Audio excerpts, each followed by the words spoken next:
एक special item जिसके साथ आज इंट्रोडक्शन हुआ जनाब, वो है हिना गार्ड।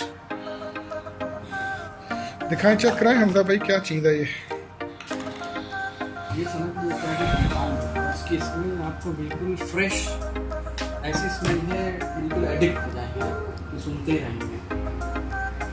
सुभान अल्लाह, ये आप देखें जी, ये एक कंपाउंड है। ओहो हो,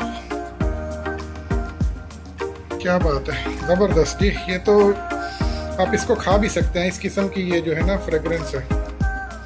और जैसे पान मसाला जैसे खाने वाली चीज़ों में भी ये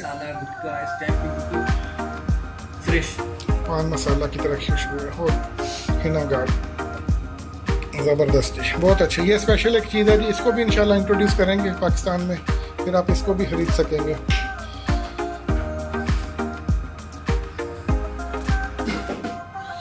ये देखिए, एक ज़बरदस्त किस्म का मुहल्लत नज़र आया है, अंबर मोतिया। दोनों अपनी जगह पे बहुत अच्छे आइटम है, अंबर भी अच्छा आइटम है और मोतिया भी अच्छा आइटम है, तो इनके कम्बिनेशन की तो क्या ही बात होगी, ज़बरदस्त ये चीज़ें हैं जी। ये इंशाल्लाह आपको ज़रूर इंट्रोड्यूस आपको चखाएँगे। जिस तरह वो कहते हैं ना कि पाकिस्तानी हजरात जो हैं अतरियात को पसंद करने वाले, नेचुरल अतूर को पसंद करने वाले, उनको भी ये टेस्ट करवाएंगे, चखाएँगे इंशाल्लाह।